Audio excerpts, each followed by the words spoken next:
नमस्कार दोस्तों, बाजार हाट न्यूज़ चैनल के एक नए एपिसोड में आप लोगों का बहुत बहुत स्वागत है। दोस्तों, तारीख है 22 जून 2020 और यहाँ पे 23 जून 2020 के लिए निफ्टी इंडेक्स और बैंक निफ्टी इंडेक्स दोनों इंडेक्स के एनालिसिस करेंगे। देखेंगे दोनों इंडेक्स किस लेवल पे खड़ा है, कहाँ सपोर्ट ले रहा है दोस्तों, कहाँ रेजिस्टेंस ले रहा है और आगे हमारा क्या लेवल बन सकता है। एनालिसिस और वीडियो पसंद आए तो जरूर लाइक कीजिएगा। चैनल को सब्सक्राइब नहीं किया सब्सक्राइब कर लीजिए, साथ में बेल का आइकन भी प्रेस कर लें जिससे मेरे वीडियो की लेटेस्ट नोटिफिकेशन मिल जाएगी सबसे पहले। तो शुरुआत करता हूं एनालिसिस। देखिए, आज की जो कैंडल है दोस्तों, आपको बॉडी इसमें नजर नहीं आएगी। आज की कैंडल में आपको बॉडी बिल्कुल भी गायब है। डेली का चार्ट है, डेली के चार्ट पे आप देखेंगे बॉडी इसको बना ही नहीं है। ओपनिंग तो बहुत ही जबरदस्त किया था, प्री ओपन में लगभग 200-250 पॉइंट ओपन था, यानी कि 10,318 पे ये ओपन हुआ। हाई लगाया 10,393, यानी कि जो रेजिस्टेंस लेवल था इसका, अगर मैं रेजिस्टेंस लेवल की बात करूं, 10,300 का जो राउंड नंबर का रेजिस्टेंस लेवल था, उस रेजिस्टेंस लेवल के ऊपर निकला ये प्री ओपन में।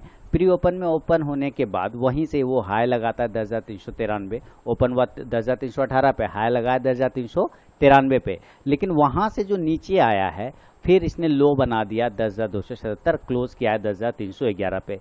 तो कुल मिला के आपको आज फोकस जो करना है, किस पर करना है, फोकस करना है इस ओपन प्राइस पर और इस क्लोज प्राइस पे। यानी कि यहाँ opening price equal to close price है। कैसे? 10,318 है ओपनिंग प्राइस और क्लोज प्राइस है 10,311, यानी कि कुल मिला के इक्वल है। जब ओपनिंग प्राइस और क्लोजिंग प्राइस इक्वल होता है तो कहने का मतलब है यहाँ पे ये चीज़ें हो गई कि इसने जितना भी अप साइड का मूवमेंट है वो सारा ख़त्म कर दिया।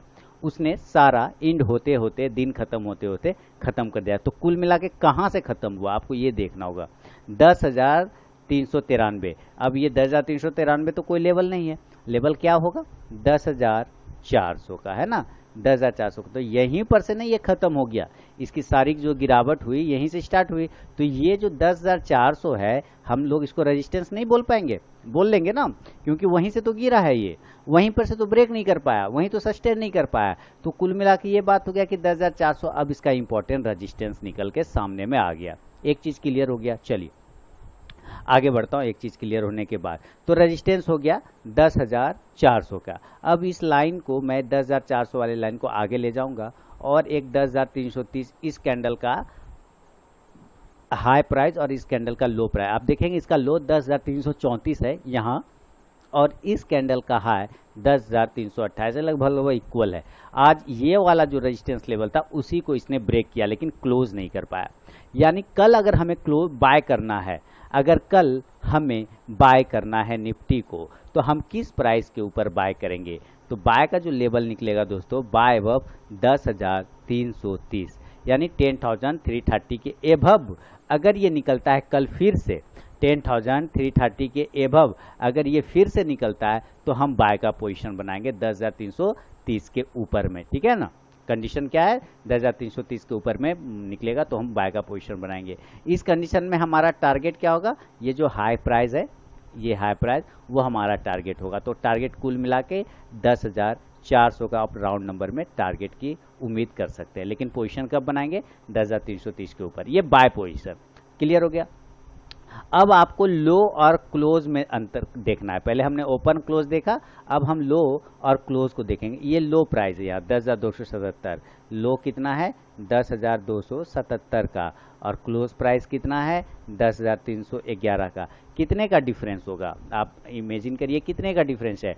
इधर से हो गया हमारा 23 पॉइंट है ना, इधर से 23 पॉइंट और इधर से 11 पॉइंट, कुल मिला के 34 पॉइंट का डिफरेंस है ना। यानी कि हम ये कह सकते हैं कि लो प्राइस और क्लोज प्राइस भी कहीं ना कहीं आसपास में, बिल्कुल नियर में। तो मात्र 34 पॉइंट का डिफरेंस है, 10,000 के रेंज में मात्र 34 पॉइंट का डिफरेंस है। तो अगर हमें कल सेल करना है, वापस से अगर हमें कल सेल करना है तो हम किस प्राइस पे सेल करेंगे, हमारा जो ये लो प्राइस जो बिल्कुल नियर में 10,270 के नीचे, तो हम सेल के लेवल अगर हम यहाँ पे लिखे, यहाँ पे मैं लिख देता हूँ सेल का लेवल।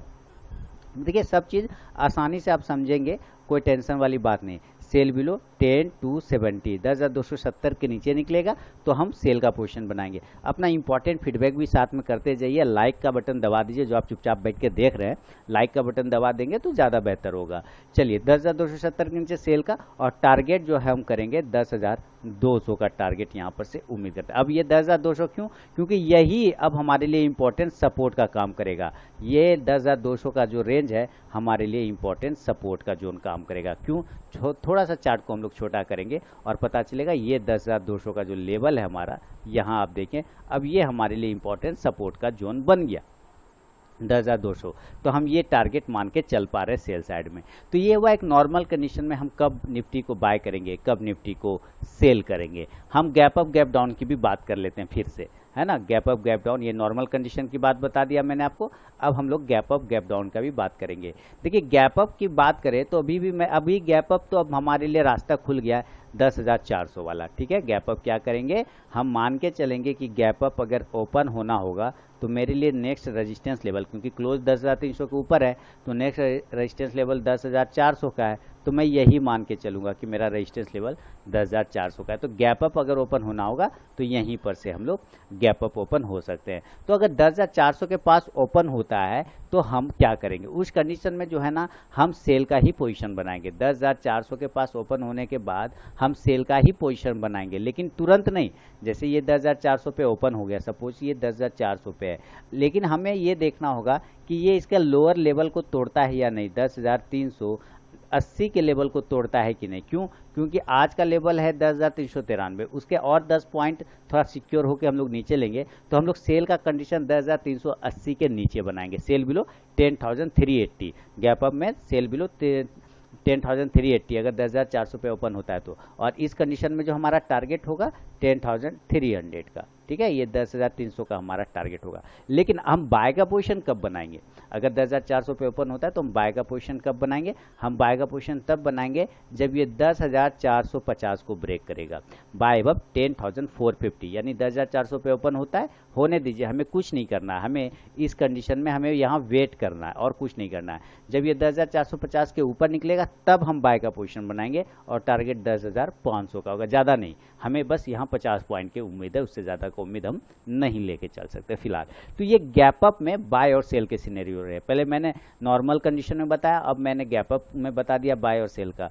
इसके बाद इसको मैं हटा देता हूँ, अब हम गैप डाउन की बात कर लेंगे। देखिए अब गैप डाउन की बात करेंगे ना तो इंपॉर्टेंट सपोर्ट लेवल अभी बताइए कितने का था, 10,200 का। अभी हमने बताया ना कि अब हमारे लिए इंपॉर्टेंट सपोर्ट का जोन क्या बनेगा, 10,200 का। तो हम गैप डाउन की अगर बात करेंगे तो मैं मान के चलूँगा कि गैप डाउन अगर हमारा होगा तो 10,200 पे होगा, ठीक है। अब ये 10,200 पे ओपन होता है तो ठीक है, हम यहाँ पे क्या करेंगे, हम वेट करेंगे 10,200 पे, हम वेट करेंगे, सेल करेंगे। अगर 10,200 के नीचे ब्रेक करता है 10,170 को, सेल बिलो 10,170, नॉट 10,200। 10,200 पे सेल नहीं करना है हमें, सेल बिलो 10,170, और उस अगर गैप डाउन ओपन होता है तो 10,170 के नीचे सेल करना है और देन टारगेट हमारा 10,100 का होगा। लेकिन अगर ये 10,200 पे ओपन होके ऊपर की साइड में ब्रेक कर देता है, अगर ये 10,200 पे ओपन होके गैप डाउन ऊपर ब्रेक करता है 10,240 को, तब हम यहाँ पे बाय का कंडीशन बनाएंगे, बाय अब 10,240, एंड देन टारगेट इस कंडीशन में 10,300 का, 10,350 एंड 10,350, यानी कि 10,350 10,350 का सेकेंड टारगेट। ये गैप डाउन में बाय और सेल के लेवल मैंने आपको बताया। तो ये आपको नॉर्मल कंडीशन में बता दिया, गैप अप में बता दिया, गैप डाउन में बता दिया। लाइक का बटन दबा दीजिए, जो चुपचाप फिर से बैठ के देखने लग गए, कृपया लाइक का बटन दबा दें और कमेंट भी कर दें तो बेहतर रहेगा। इसके साथ ही इसके इंट्राडे के चार्ट को हम लोग लगाते हैं, 15 मिनट का जो टाइम फ्रेम है हमारा, मैं उसको लगाता हूँ। चलिए 15 मिनट के टाइम फ्रेम पे निफ्टी हमें क्या बता रहा है, निफ्टी ये बता रहा है कि बिल्कुल आज साइडवेज रहा मार्केट। गैप अप ओपन होने के बाद निफ्टी बिल्कुल साइडवेज रहा। क्यों? पहले ही इसने बता दिया, क्या बता दिया कि ओपन इक्वल टू क्लोज है ना, ओपन इक्वल टू क्लोज है, दैट मीन्स साइडवेज। ये सीधा नियम समझिए, open equal to close that means sideways. तो जहाँ पे ओपन हुआ वहीं ले जाके, जहाँ पे ये ओपन हुआ वहीं ले जाके ये क्लोज कर दिया। अब ये निफ्टी ने एक रेंज बना लिया, इंट्राडे के चार्ट पे निफ्टी ने एक रेंज ऊपर और नीचे में बना लिया। इस ऊपर या नीचे के रेंज में अगर निफ्टी कल निकलता है तुरंत से, अगर आप बहुत फास्ट ट्रेडर हैं तो 10,270 के नीचे जो मैंने आपको बताया आप सेल कर लीजिए। 10,270 के बिलो आपको सेल करना है, और अगर बाय करना है तो 10,400 के ऊपर जो लेवल मैंने आपको पहले ही बता दिया। सेल का कंडीशन 10,270 के बिलो, और टारगेट हमारा इस खंड में 10,200 का, और बाय का लेवल 10,400 के ऊपर निकलेगा यहाँ, तो हम बाय का कंडीशन टारगेट 10,450 और 10,500 का। ये हुआ निफ्टी का ओवरऑल मेरे लिस्ट पर मेरे हिसाब से अपना व्यू। आप अपनी भी रिसर्च एनालिसिस जरूर कर लें और अपना इंपॉर्टेंट फीडबैक भी जरूर दें। बैंक निफ्टी के चार्ट को अब हम लोग लगाएंगे यहाँ पे और देखेंगे कि बैंक निफ्टी क्या कर रहा है। चलिए हम लोग अब इसके बाद बैंक निफ्टी का चार्ट लगाते हैं। देखिए पहले मैं देख लूँ रिकॉर्ड हो रहा है ना, हाँ रिकॉर्ड हो रहा है, पता चला इतना बकबक क्या रिकॉर्ड ही नहीं हुआ। हाँ तो यहाँ पे आप देखिए बैंक निफ्टी डेली के टाइम फ्रेम पे बहुत ही ज़बरदस्त तरीके का पैटर्न बनाया बैंक निफ्टी ने, बहुत ही ज़बरदस्त। कुल मिला के इसका जो रेजिस्टेंस लेवल है अब 22,000 का ओपन हो गया है। क्या ओपन हो गया है? 22,000 का, 22,000 का 22,000 का इम्पोर्टेंट लेवल ओपन हो गया। जब ये 22,000 का इम्पोर्टेंट लेवल ओपन हो गया तो हम यहाँ पर क्या कर सकते हैं कि हम अगर बाय या सेल की बात करें, लेकिन आपको ये भी देखना पड़ेगा दोस्तों कि इसने भी सेम वही काम किया। 21,491 के पास ओपन हुआ है, 21,400 के पास 91 पास ओपन हुआ है, क्लोज क्या है 21,708 के पास, लेकिन लो प्राइस जो है इसका, लो प्राइस जो है वो ओपन प्राइस के पास में है। आपको ध्यान से देखना होगा, इसका जो ओपन प्राइस है इसका लो प्राइस के पास में है, यानी कि कुल मिला के लगभग 70 पॉइंट का डिफरेंस है ना। 21,491 ओपन है और लो है 21,450, तो मात्र 70 पॉइंट का डिफरेंस है। ओपन इक्वल टू लो के आसपास में काम करने की कोशिश कर रहा है। पहली बात तो ये है। तो अगर कल हमें बाय करना है तो हम इस रेजिस्टेंस लेवल के ऊपर बाय करेंगे, यानी कि बाय का लेवल 21,700 पर नहीं करेंगे हम बाय का पोजीशन इस ग्रीन लाइन के ऊपर करेंगे, और ग्रीन लाइन का रेजिस्टेंस हमारा 21,990 आ रहा है ना। यहाँ पे आप देख पा रहे हैं ना 21,990 आ रहा है। मैं फिर से चेक कर लूँ, क्या वही लेवल है ना 21,900, हाँ बिल्कुल। आप इसको बाय का पोजीशन बैंक निफ्टी का बनाएंगे तो 21,990 के ऊपर टारगेट हमारा उसमें 22,500 तक का भी आपको मिल सकता है, क्योंकि अगला रेजिस्टेंस फिर हमारा वही ओपन होगा। लेकिन अगर हम सेल का बात करें बैंक निफ्टी में तो ओपन इक्वल टू लो है, यानी कि कहीं ना कहीं सेल के सिनेरियो ज़्यादा हैं, तो हम सेल करेंगे सेल बिलो 21,400, 21,400 के नीचे निकलेगा हम सेल का पोजीशन बनाएंगे, और देन टारगेट हमारा 21,000 का हो सकता है। अभी तो ये नॉर्मल कंडीशन में मैंने बताया। इसके डायरेक्ट मैं इंट्राडे के चार्ट पे जाता हूँ, और जिन लोगों ने कॉल या पुट बनाए हुए पोजीशन उनका क्या हो सकता है ये मैं बताने की कोशिश करूंगा। अगर किसी ने कॉल लिया हुआ है, सपोज सीई लिया हुआ है, अगर किसी ने कॉल लिया हुआ है तो 21,600 के नीचे अगर ये ब्रेक करता है, नीचे आता है, तो आपका कॉल थोड़ा खतरे में पड़ सकता है। जिन्होंने 23,000 का कॉल लिया है, मान लेता हूं कि इन्होंने 23,000 का कॉल ले लिया है, तो अगर ये कल बैंक निफ्टी 21,600 के नीचे ब्रेक करता है देन आपका कॉल खतरे में आ जाएगा। इस कंडीशन में आपका स्टॉप लॉस यही 21,600 से लेके 21,500 का कैश के चार्ट पे होगा, इस इंडेक्स के चार्ट पर होगा, उसी हिसाब से आपका यहाँ पे कॉल पर देखना पड़ेगा। एक बात समझ में आ गया आपको कि 21,600 के नीचे हमारा सेल का पोजीशन बनेगा, सेल बिलो 21,600 21,600, और टारगेट हमारा 21,000 का राउंड नंबर का हो सकता है। लेकिन इसके बीच में पहला टारगेट होगा 21,300 का, सेकेंड टारगेट 21,000 यानी 21,000 का। अब हम बाय का कंडीशन कब बनाएंगे? आप देखेंगे यहीं से ये एक ट्रेंड लाइन का ऐसे तरह से सपोर्ट लेते हुए ऊपर चला गया, तो यहाँ से हो सकता है जैसे यहाँ से ऊपर गिरा फिर ऐसे गया फिर ऐसे गया, तो फिर यहाँ से भी जा सकता है। तो ऊपर की साइड में अगर ये 21,900 को ब्रेक करता है, 990 को, अगर 21,990 को, तब इन्होंने जो 23,000 का जो भी कॉल लिया हुआ है, क्योंकि इसके बाद कॉल तो वही हिसाब आ रहा है, तो हमारा तब बाय का पोजीशन बनेगा। यानी बाय कंडीशन हम क्या करेंगे, बाय अबव 21,990, 21,990 के ऊपर बाय का पोजीशन बनाएंगे, टारगेट 22,500 का और 23,000 का होगा, तभी हमारा 23,000 वाले का जो कॉल है वो सही चलेगा, कोई टेंशन वाला बात नहीं है। अगर ये 21,990 या 22,000 को ब्रेक करता है अपसाइड में बैंक निफ्टी तो दोस्तों ये था मेरा निफ्टी और बैंक निफ्टी पे व्यू। अगर वीडियो और एनालिसिस पसंद आता है तो जरूर लाइक कीजिए, चैनल को सब्सक्राइब नहीं किया सब्सक्राइब कर लीजिए दोस्तों। मिलता हूँ नेक्स्ट वीडियो में, तब तक के लिए धन्यवाद।